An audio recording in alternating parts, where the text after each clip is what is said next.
ਅਕਾਲੀ ਦਲ ਨੇ ਵਿਧਾਨ ਸਭਾ ਸੈਸ਼ਨ ਸੱਦਣ ਦੇ ਲਈ ਪੰਜਾਬ ਸਰਕਾਰ ਨੂੰ 1 ਹਫ਼ਤੇ ਦਾ ਅਲਟੀਮੇਟਮ ਦਿੱਤਾ ਹੈ। ਕੋਰ ਕਮੇਟੀ ਦੀ ਮੀਟਿੰਗ ਦੇ ਵਿੱਚ ਪਾਰਟੀ ਨੇ ਖੇਤੀ ਕਾਨੂੰਨਾਂ ਦੇ ਖਿਲਾਫ ਸੰਘਰਸ਼ ਤੇਜ਼ ਕਰਨ ਤੇ ਮੰਥਨ ਕੀਤਾ। ਕੇਂਦਰ ਦੇ ਨਾਲ ਹੋਣ ਵਾਲੀ ਮੀਟਿੰਗ ਨੂੰ ਲੈ ਕੇ ਕਿਸਾਨ ਜਥੇਬੰਦੀਆਂ ਵਿਚਾਲੇ ਮਤਭੇਦ ਪੈਦਾ ਹੋ ਗਿਆ ਹੈ। ਭਾਰਤੀ ਕਿਸਾਨ ਯੂਨੀਅਨ ਉਗਰਾਹਾਂ ਨੇ ਕਿਹਾ ਕਿ ਉਹ ਕੇਂਦਰ ਦੇ ਨਾਲ ਗੱਲਬਾਤ ਕਰਨ ਦੇ ਲਈ ਤਿਆਰ ਹੈ। ਯੂਨੀਅਨ ਨੇ ਚੰਡੀਗੜ੍ਹ ਦੇ ਵਿੱਚ ਹੋਣ ਵਾਲੀ ਬੈਠਕ ਦੇ ਵਿੱਚ ਜਾਣ ਤੋਂ ਵੀ ਇਨਕਾਰ ਕਰ ਦਿੱਤਾ। ਕੇਂਦਰ ਨੇ ਕਿਸਾਨਾਂ ਨੂੰ 14 ਅਕਤੂਬਰ ਨੂੰ ਮੁੜ ਗੱਲਬਾਤ ਦਾ ਸੱਦਾ ਦਿੱਤਾ ਹੈ। ਕੇਂਦਰ ਦੇ ਸੱਦੇ ਤੇ ਕਿਸਾਨ ਜਥੇਬੰਦੀਆਂ ਮੰਗਲਵਾਰ ਨੂੰ ਚੰਡੀਗੜ੍ਹ ਦੇ ਵਿੱਚ ਮੀਟਿੰਗ ਕਰਕੇ ਫੈਸਲਾ ਲੈਣਗੀਆਂ। ਫਿਰੋਜ਼ਪੁਰ ਦੇ ਵਿੱਚ ਕਿਸਾਨਾਂ ਨੇ ਕੇਂਦਰ ਦੇ ਵੱਲੋਂ ਮੁੜ ਮਿਲੇ ਗੱਲਬਾਤ ਦੇ ਸੱਦੇ ਨੂੰ ਰੱਦ ਕਰ ਦਿੱਤਾ। ਕਿਸਾਨਾਂ ਨੇ ਕਿਹਾ ਕਿ ਪ੍ਰਧਾਨ ਮੰਤਰੀ ਕਿਸਾਨਾਂ ਦੇ ਨਾਲ ਖੁਦ ਗੱਲਬਾਤ ਕਰਨ। ਉਧਰ ਖੇਤੀ ਕਾਨੂੰਨਾਂ ਦੇ ਮਾਮਲੇ ਦੇ ਵਿੱਚ ਸੁਣਵਾਈ ਕਰਦਿਆਂ ਸੁਪਰੀਮ ਕੋਰਟ ਨੇ ਕੇਂਦਰ ਸਰਕਾਰ ਨੂੰ ਨੋਟਿਸ ਜਾਰੀ ਕੀਤਾ। ਅਦਾਲਤ ਨੇ 6 ਹਫ਼ਤਿਆਂ 'ਚ ਕੇਂਦਰ ਤੋਂ ਜਵਾਬ ਮੰਗਿਆ ਹੈ। ਹਾਲਾਂਕਿ ਅਦਾਲਤ ਨੇ ਨਵੇਂ ਕਾਨੂੰਨਾਂ ਦੇ ਅਮਲ ਤੇ ਫਿਲਹਾਲ ਰੋਕ ਨਹੀਂ ਲਗਾਈ। ਖੇਤੀ ਕਾਨੂੰਨ ਦੇ ਖਿਲਾਫ ਆਮ ਆਦਮੀ ਪਾਰਟੀ ਨੇ ਦਿੱਲੀ ਦੇ ਵਿੱਚ ਕੇਂਦਰ ਸਰਕਾਰ ਨੂੰ ਘੇਰਿਆ। ਜੰਤਰ ਮੰਤਰ ਤੇ ਦਿੱਤੇ ਧਰਨੇ ਦੇ ਵਿੱਚ ਪੰਜਾਬ ਲੀਡਰਸ਼ਿਪ ਸਣੇ ਅਰਵਿੰਦ ਕੇਜਰੀਵਾਲ ਵੀ ਸ਼ਾਮਲ ਹੋਏ। ਪੁਲਿਸ ਨੇ ਕਈ ਵਰਕਰਾਂ ਨੂੰ ਹਿਰਾਸਤ ਦੇ ਵਿੱਚ ਲੈ ਲਿਆ।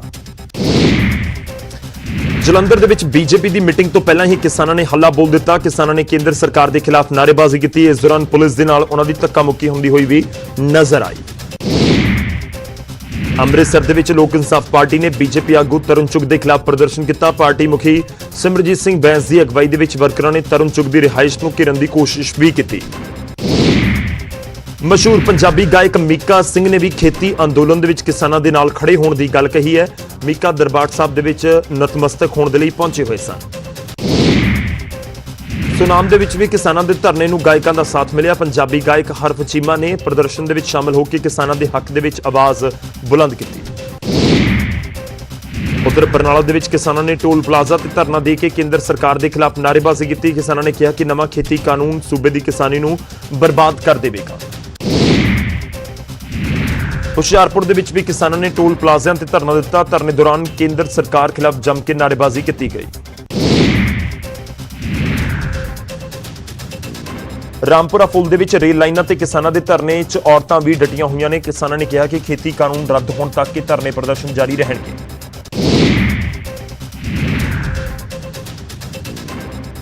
ਕੈਥਲ ਦੇ ਵਿੱਚ ਬੀਜੇਪੀ ਨੇ ਖੇਤੀ ਕਾਨੂੰਨਾਂ ਦੇ ਸਮਰਥਨ ਦੇ ਵਿੱਚ ਟਰੈਕਟਰ ਰੈਲੀ ਕੱਢੀ। ਇਸ ਦੌਰਾਨ ਬੀਜੇਪੀ ਆਗੂਆਂ ਨੇ ਕਾਂਗਰਸ ਤੇ ਕਿਸਾਨਾਂ ਨੂੰ ਭੜਕਾਉਣ ਦੇ ਇਲਜ਼ਾਮ ਵੀ ਲਗਾਏ।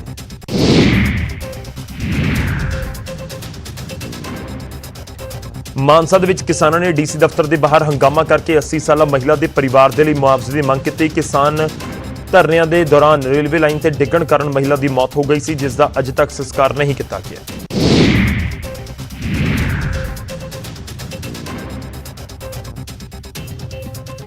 ਉਧਰ ਮੁਕਤਸਰ ਦੇ ਪਿੰਡ ਹਰੀਕੇ ਕਲਾਂ ਦੇ ਵਿੱਚ ਕੇਂਦਰ ਤੇ ਸੂਬਾ ਸਰਕਾਰ ਦੇ ਖਿਲਾਫ ਪ੍ਰਦਰਸ਼ਨ ਕੀਤਾ ਗਿਆ। ਲੋਕਾਂ ਨੇ ਪਿੰਡ ਦੇ ਵਿੱਚ ਪੋਸਟਰ ਲਗਾਏ ਜਿਨ੍ਹਾਂ ਤੇ ਲਿਖਿਆ ਗਿਆ ਕਿ ਕਿਸਾਨਾਂ ਨਾਲ ਖੜਨ ਵਾਲਾ ਨੇਤਾ ਹੀ ਪਿੰਡ ਦੇ ਵਿੱਚ ਆਵੇ।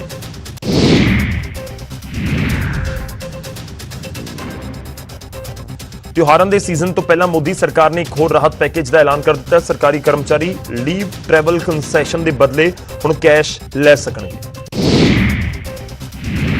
16 ਅਕਤੂਬਰ ਨੂੰ ਨੀਟ ਪ੍ਰੀਖਿਆ ਦਾ ਨਤੀਜਾ ਆਵੇਗਾ। ਬਚੇ ਹੋਏ ਉਮੀਦਵਾਰ 14 ਅਕਤੂਬਰ ਨੂੰ ਆਪਣਾ ਇਮਤਿਹਾਨ ਦੇ ਸਕਦੇ ਨੇ। ਕੋਰੋਨਾ ਪੋਜ਼ਿਟਿਵ ਹੋਣ ਕਰਕੇ ਕੁਝ ਵਿਦਿਆਰਥੀ ਪੇਪਰ ਦੇਣ ਨਹੀਂ ਪਹੁੰਚ ਸਕੇ ਸਨ। ਫਤਿਹਗੜ੍ਹ ਸਾਹਿਬ ਦੇ ਪਿੰਡ ਤਰਖਾਣ ਮਾਜਰਾ ਦੇ ਗੁਰਦੁਆਰੇ ਦੇ ਵਿੱਚ ਮੱਥਾ ਟੇਕਣ ਆਏ ਇੱਕ ਸ਼ਖਸ ਨੇ ਪਾਵਨ ਸਰੂਪ ਦੇ ਅੰਗ ਫਾੜ ਦਿੱਤੇ, ਜਿਸ ਨੂੰ ਸੇਵਾਦਾਰਾਂ ਨੇ ਕਾਬੂ ਕਰ ਲਿਆ। ਦੱਸਿਆ ਜਾ ਰਿਹਾ ਕਿ ਮੁਲਜ਼ਮ ਨੇ ਤਰਖਾਣ ਮਾਜਰਾ ਦੇ ਵਿੱਚ ਬੇਅਦਬੀ ਕਰਨ ਤੋਂ ਪਹਿਲਾਂ ਫਤਿਹਗੜ੍ਹ ਸਾਹਿਬ ਦੇ ਹੀ ਪਿੰਡ ਜੱਲਾ ਦੇ ਵਿੱਚ ਵੀ ਬੇਅਦਬੀ ਕੀਤੀ ਹੈ। ਉਧਰ ਇਸ ਬੇਅਦਬੀ ਨੂੰ ਲੈ ਕੇ ਸੰਗਤ ਨੇ ਫਤਿਹਗੜ੍ਹ ਸਾਹਿਬ ਦੇ ਵਿੱਚ ਅੰਮ੍ਰਿਤਸਰ ਦਿੱਲੀ ਹਾਈਵੇ ਨੂੰ ਜਾਮ ਕਰ ਦਿੱਤਾ। ਪੁਲਿਸ ਨੇ ਸੰਗਤ ਨੂੰ ਸ਼ਾਂਤੀ ਬਣਾਈ ਰੱਖਣ ਦੀ ਅਪੀਲ ਕੀਤੀ ਹੈ। ਬੇਅਦਬੀ ਮਾਮਲੇ ਦੀ ਜਥੇਦਾਰ ਸਾਹਿਬ ਦੇ ਵੱਲੋਂ ਵੀ ਨਿਖੇਧੀ ਕੀਤੀ ਗਈ। ਉਹਨਾਂ ਕਿਹਾ ਕਿ 5 ਸਾਲ ਪਹਿਲਾਂ ਜਦੋਂ ਬਰਗਾੜੀ ਕਾਂਡ ਹੋਇਆ ਸੀ ਤਾਂ ਉਸ ਸਮੇਂ ਵੀ ਕਿਸਾਨ ਧਰਨੇ ਚੱਲ ਰਹੇ ਸਨ ਤੇ ਅੱਜ ਵੀ ਹਾਲਾਤ ਉਸ ਤਰ੍ਹਾਂ ਦੇ ਹੀ ਨੇ। ਚੰਡੀਗੜ੍ਹ ਦੇ ਸੈਕਟਰ 9 ਦੇ ਇੱਕ ਡਿਸਕੋ ਦੇ ਵਿੱਚ ਗੋਲੀ ਚੱਲਣ ਕਾਰਨ ਇੱਕ ਸ਼ਖਸ ਜ਼ਖਮੀ ਹੋ ਗਿਆ। ਡਿਸਕੋ ਦੇ ਡਾਂਸ ਫਲੋਰ ਤੇ ਦੋ ਧਿਰਾਂ ਦੇ ਵਿਚਾਲੇ ਤਕਰਾਰ ਹੋ ਗਈ ਸੀ। ਵਾਰਦਾਤ ਨੂੰ ਅੰਜਾਮ ਦੇ ਕੇ ਹਮਲਾਵਰ ਫਰਾਰ ਹੋ ਗਏ। ਉਧਰ ਅੰਮ੍ਰਿਤਸਰ ਦੇ ਵਿੱਚ ਇੱਕ ਵਿਆਹ ਸਮਾਗਮ ਦੌਰਾਨ ਗੋਲੀ ਚਲਾਉਣ ਵਾਲੇ ਨੂੰ ਪੁਲਿਸ ਨੇ ਕਾਬੂ ਕਰ ਲਿਆ। ਮੁਲਜ਼ਮ ਨੇ ਵਿਆਹ ਦੇ ਵਿੱਚ ਗੈਂਗਸਟਰ ਮੋਨੂ ਅਤੇ ਉਸਦੇ ਸਾਥੀਆਂ ਤੇ ਗੋਲੀਆਂ ਚਲਾਈਆਂ ਸਨ। ਪਠਾਨਕੋਟ ਦੇ ਵਿੱਚ ਇੱਕ ਸ਼ਖਸ ਨੇ ਫਾਹਾ ਲੈ ਕੇ ਮੌਤ ਨੂੰ ਗਲੇ ਲਗਾ ਲਿਆ। ਮ੍ਰਿਤਕ ਦੀ ਪਛਾਣ ਮਹਾਰਾਸ਼ਟਰ ਦੇ ਰਹਿਣ ਵਾਲੇ ਵਿਜੇ ਵਜੋਂ ਹੋਈ ਹੈ, ਜੋ ਕੁਝ ਦਿਨ ਪਹਿਲਾਂ ਹੀ ਪਠਾਨਕੋਟ ਆਇਆ ਸੀ। ਉਧਰ ਮਲੋਟ ਦੇ ਵਿੱਚ ਪਾਵਰਕਾਮ ਕਰਮਚਾਰੀ ਨੇ ਫਾਹਾ ਲੈ ਕੇ ਆਪਣੀ ਜੀਵਨ ਲੀਲਾ ਸਮਾਪਤ ਕਰ ਲਈ। ਸੁਸਾਈਡ ਨੋਟ ਦੇ ਵਿੱਚ ਮ੍ਰਿਤਕ ਨੇ ਵਿਭਾਗ ਦੇ ਅਧਿਕਾਰੀਆਂ ਤੇ ਤੰਗ ਪਰੇਸ਼ਾਨ ਕਰਨ ਦਾ ਇਲਜ਼ਾਮ ਲਗਾਇਆ। ਪੀੜਤ ਪਰਿਵਾਰ ਨੇ ਮੁਲਜ਼ਮਾਂ ਦੀ ਗ੍ਰਿਫਤਾਰੀ ਦੀ ਮੰਗ ਨੂੰ ਲੈ ਕੇ ਸੜਕ ਜਾਮ ਕਰ ਦਿੱਤੀ। ਪਰਿਵਾਰ ਨੇ ਕਿਹਾ ਕਿ ਦੋਸ਼ੀਆਂ ਦੀ ਗ੍ਰਿਫਤਾਰੀ ਹੋਣ ਤੇ ਹੀ ਸੰਸਕਾਰ ਕੀਤਾ ਜਾਵੇਗਾ। ਭਿਵਾਨੀ ਦੇ ਇੱਕ ਪਿੰਡ ਦੇ ਵਿੱਚ 35 ਸਾਲਾ ਮਹਿਲਾ ਨੇ ਖੂਹ ਦੇ ਵਿੱਚ ਛਾਲ ਮਾਰ ਕੇ ਜਾਨ ਦੇ ਦਿੱਤੀ। ਪੀੜਤ ਪਰਿਵਾਰ ਨੇ ਸਹੁਰਿਆਂ ਤੇ ਮ੍ਰਿਤਕਾਂ ਨੂੰ ਦਾਜ ਦੇ ਲਈ ਤੰਗ ਕਰਨ ਦੇ ਇਲਜ਼ਾਮ ਲਗਾਏ। ਸਮਾਣਾ ਦੇ ਵਿੱਚ ਇੱਕ ਟਰੱਕ ਨੂੰ ਪਿੱਛੋਂ ਆ ਰਹੇ ਮੋਟਰਸਾਈਕਲ ਨੂੰ ਟਰੱਕ ਨੇ ਟੱਕਰ ਮਾਰ ਦਿੱਤੀ। ਹਾਦਸੇ ਦੇ ਵਿੱਚ ਨਵਵਿਆਹੁਤਾ ਦੀ ਮੌਤ ਹੋ ਗਈ ਜਦਕਿ ਉਸ ਦਾ ਪਤੀ ਜ਼ਖਮੀ ਹੋ ਗਿਆ। ਫਿਰੋਜ਼ਪੁਰ ਦੇ ਵਿੱਚ ਤੂੜੀ ਦੇ ਨਾਲ ਭਰੀ ਟਰਾਲੀ ਨੂੰ ਭਿਆਨਕ ਅੱਗ ਲੱਗ ਗਈ। ਕਾਫੀ ਮੁਸ਼ੱਕਤ ਤੋਂ ਬਾਅਦ ਅੱਗ ਉੱਤੇ ਕਾਬੂ ਪਾਇਆ ਜਾ ਸਕਿਆ।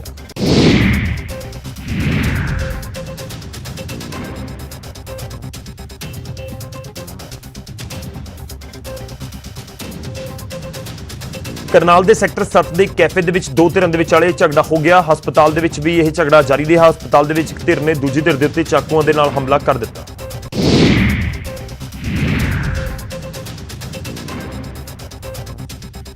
ਫਿਰੋਜ਼ਪੁਰ ਪੁਲਿਸ ਨੇ 1 ਕਿਲੋ 800 ਗ੍ਰਾਮ ਹੈਰੋਇਨ ਸਣੇ ਇੱਕ ਨਸ਼ਾ ਤਸਕਰ ਨੂੰ ਕਾਬੂ ਕੀਤਾ ਹੈ। ਹੈਰੋਇਨ ਦੀ ਕੀਮਤ ਕਰੀਬ 9 ਕਰੋੜ ਰੁਪਏ ਦੱਸੀ ਜਾ ਰਹੀ ਹੈ।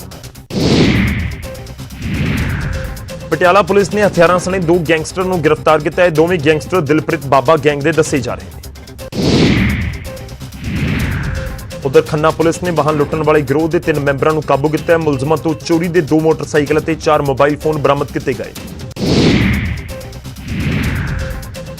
ਪੰਚਕੂਲਾ ਪੁਲਿਸ ਨੇ ਸੈਕਟਰ 20 ਦੇ ਵਿੱਚ ਇੱਕ ਘਰ ਦੇ ਵਿੱਚੋਂ 15 ਤੋਲੇ ਸੋਨਾ ਚੋਰੀ ਕਰਨ ਦੇ ਮਾਮਲੇ ਦੇ ਵਿੱਚ 3 ਵਿਅਕਤੀਆਂ ਨੂੰ ਗ੍ਰਿਫਤਾਰ ਕੀਤਾ ਹੈ। ਮੁਲਜ਼ਮਾਂ ਦੇ ਵਿੱਚ ਘਰ ਦੀ ਨੌਕਰਾਣੀ ਵੀ ਸ਼ਾਮਿਲ ਹੈ।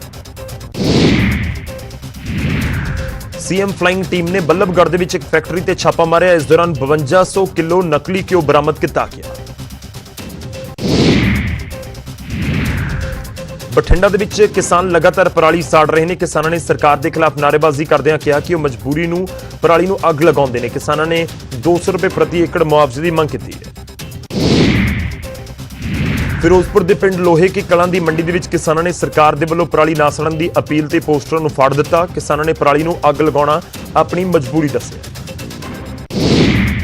ਭਵਾਨੀਗੜ੍ਹ ਦੇ ਵਿੱਚ ਕਿਸਾਨਾਂ ਨੇ ਪਟਵਾਰੀ ਅਤੇ ਗ੍ਰਾਮ ਪੰਚਾਇਤ ਦੇ ਸਕੱਤਰ ਨੂੰ ਬੰਦੀ ਬਣਾ ਲਿਆ। ਅਧਿਕਾਰੀ ਪਰਾਲੀ ਸਾੜਨ ਅਤੇ ਬਿਨਾਂ SMS ਤੋਂ ਕੰਬਾਈਨਾਂ ਚਲਾਉਣ ਵਾਲੇ ਕਿਸਾਨਾਂ ਦੇ ਖਿਲਾਫ ਮਾਮਲਾ ਦਰਜ ਕਰਨ ਆਏ ਸਨ। ਬਟਾਲਾ ਦੇ ਕਈ ਪਿੰਡਾਂ ਦੇ ਵਿੱਚ ਪਰਾਲੀ ਨਾ ਸਾੜਨ ਦੇ ਲਈ ਜਾਗਰੂਕਤਾ ਰੈਲੀ ਕੀਤੀ ਗਈ। ਡਿਪਟੀ ਕਮਿਸ਼ਨਰ ਨੇ ਪਿੰਡਾਂ ਦੇ ਵਿੱਚ ਜਾ ਕੇ ਕਿਸਾਨਾਂ ਨੂੰ ਪਰਾਲੀ ਨੂੰ ਅੱਗ ਨਾ ਲਗਾਉਣ ਦੇ ਲਈ ਪ੍ਰੇਰਿਤ ਕੀਤਾ। ਕੈਬਨਿਟ ਮੰਤਰੀ ਗੁਰਪ੍ਰੀਤ ਸਿੰਘ ਕਾਂਗੜ ਨੇ ਰਾਮਪੁਰਾ ਫੂਲ ਦੀ ਅਨਾਜ ਮੰਡੀ ਦਾ ਦੌਰਾ ਕੀਤਾ। ਉਹਨਾਂ ਕਿਸਾਨਾਂ ਦੀ ਪੂਰੀ ਫਸਲ ਖਰੀਦੇ ਜਾਣ ਦੀ ਗੱਲ ਕਹੀ। ਫਾਜ਼ਿਲਕਾ ਤੋਂ ਕਾਂਗਰਸ ਵਿਧਾਇਕ ਦਵਿੰਦਰ ਸਿੰਘ ਉਬਾਇਆ ਨੇ ਡੀਸੀ ਦਫ਼ਤਰ ਦੇ ਬਾਹਰ ਧਰਨਾ ਦਿੱਤਾ। ਉਹਨਾਂ ਮੰਡੀਆਂ ਦੇ ਵਿੱਚ ਲਿਫਟਿੰਗ ਦਾ ਕੰਮ ਲੋਕਲ ਟਰੱਕ ਆਪਰੇਟਰਾਂ ਨੂੰ ਦੇਣ ਦੀ ਮੰਗ ਕੀਤੀ। ਉਧਰ ਸਮਾਣਾ ਦੇ ਵਿੱਚ ਆਂਗਨਵਾੜੀ ਵਰਕਰਾਂ ਨੇ ਸੂਬਾ ਸਰਕਾਰ ਦੇ ਖਿਲਾਫ ਪ੍ਰਦਰਸ਼ਨ ਕੀਤਾ। ਧਰਨਾਕਾਰੀਆਂ ਨੇ ਸਰਕਾਰ ਤੇ ਸੁਣਵਾਈ ਨਾ ਕਰਨ ਦੇ ਇਲਜ਼ਾਮ ਲਗਾਏ। ਕਰਨਾਲ ਦੀ ਇੰਦਰੀ ਅਨਾਜ ਮੰਡੀ ਦੇ ਵਿੱਚ ਇੱਕ ਦਿਨ ਦੀ ਖਰੀਦ ਬੰਦ ਹੋਣ ਤੋਂ ਬਾਅਦ ਕਿਸਾਨ ਝੋਨਾ ਲੈ ਕੇ ਮੰਡੀਆਂ ਪਹੁੰਚ ਗਏ, ਜਿਸ ਕਾਰਨ ਮੰਡੀ ਦੇ ਵਿੱਚ ਲੰਬਾ ਜਾਮ ਲੱਗਿਆ ਹੋਇਆ ਨਜ਼ਰ ਆਇਆ। ਉਧਰ ਕਰੋਨਾ ਕਾਰਨ ਰਾਜਪੁਰਾ ਦੇ ਵਿੱਚ ਸੜਕ ਕਿਨਾਰੇ ਗਮਲੇ ਵੇਚਣ ਵਾਲੇ ਪ੍ਰਵਾਸੀਆਂ ਦੀ ਵਿੱਤੀ ਹਾਲਤ ਤਰਸਯੋਗ ਹੋਈ ਹੈ। ਪ੍ਰਵਾਸੀਆਂ ਨੇ ਸਰਕਾਰ ਤੋਂ ਵਿੱਤੀ ਮਦਦ ਦੀ ਮੰਗ ਕੀਤੀ ਹੈ। ਦੇਸ਼ ਦੇ ਸਰਹੱਦੀ ਇਲਾਕਿਆਂ ਨੂੰ ਵੱਡੀ ਸੌਗਾਤ ਦਿੰਦਿਆਂ ਰਾਜਨਾਥ ਸਿੰਘ ਨੇ 44 ਪੁਲਾਂ ਦਾ ਉਦਘਾਟਨ ਕੀਤਾ। ਇਹ ਉਦਘਾਟਨ ਵਰਚੁਅਲ ਸਮਾਗਮ ਦੇ ਜ਼ਰੀਏ ਕੀਤਾ ਗਿਆ। ਪੰਜਾਬ ਦੇ ਸਰਹੱਦੀ ਇਲਾਕਿਆਂ ਨੂੰ ਵੀ 4 ਨਵੇਂ ਪੁਲ ਮਿਲੇ ਨੇ।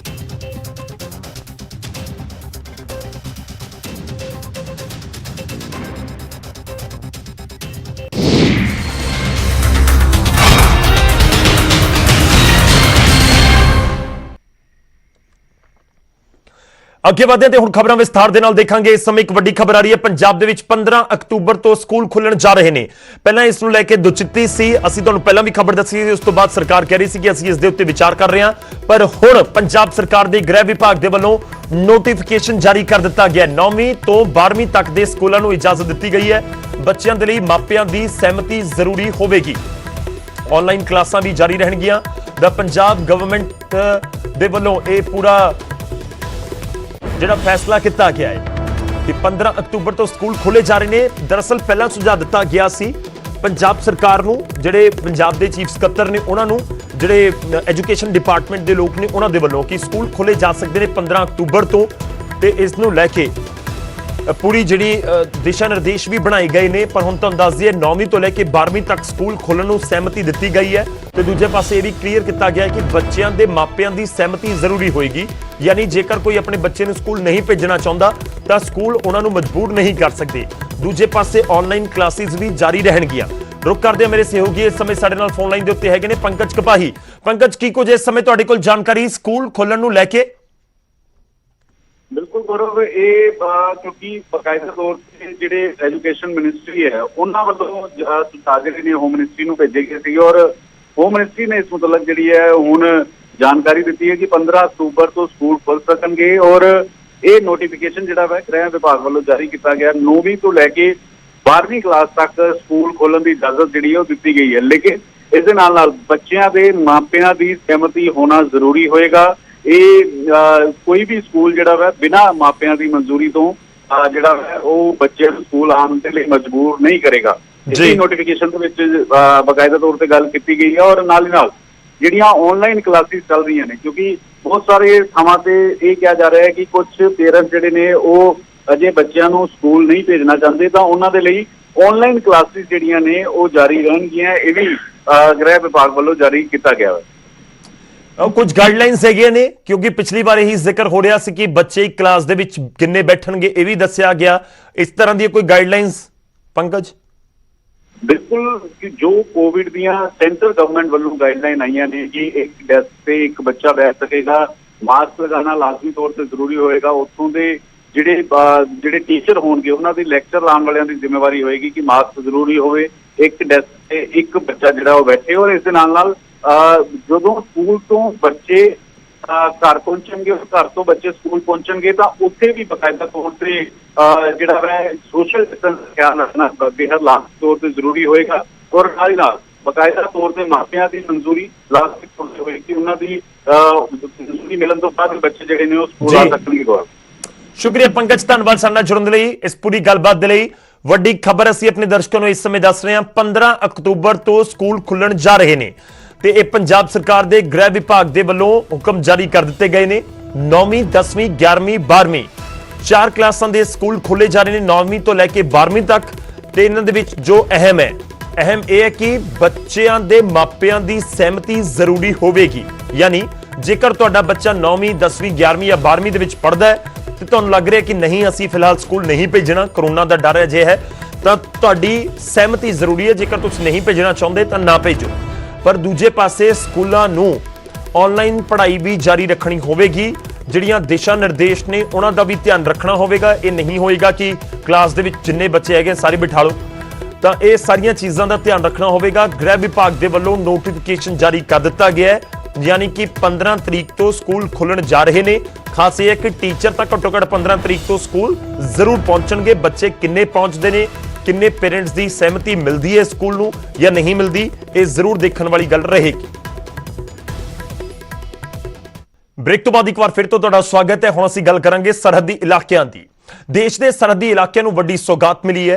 देश के रक्षा मंत्री राजनाथ सिंह के वलों वर्चुअल समागम के जरिए देश भर के 44 पुलों का उद्घाटन किया गया। सरहदी इलाके के 44 पुल ने ते इन्हां दे विच 4 पुल पंजाब नूं भी, पंजाब के सरहदी इलाकों नूं भी मिले ने।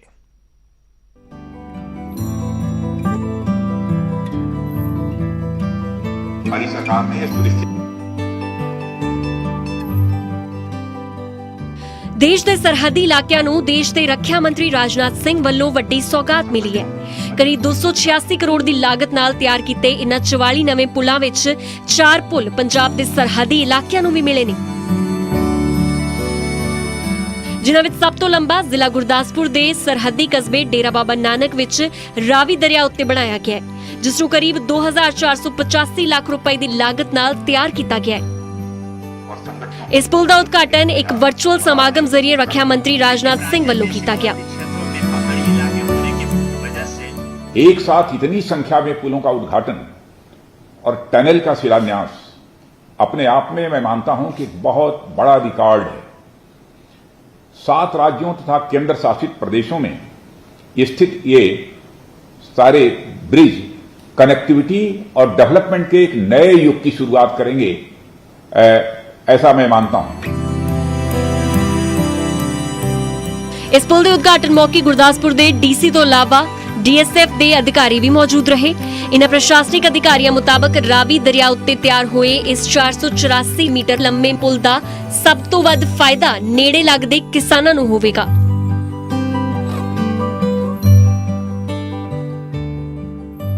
ਨਾਲ ਹੀ ਸਰਹੱਦ ਨੇੜੇ ਤੈਨਾਤ ਫੌਜ ਨੂੰ ਵੀ ਇਸ ਰਾਸਤੇ ਜ਼ਰੀਏ ਆਉਣ ਜਾਣ ਦੇ ਵਿੱਚ ਵੱਡੀ ਸਹੂਲਤ ਮਿਲੇਗੀ।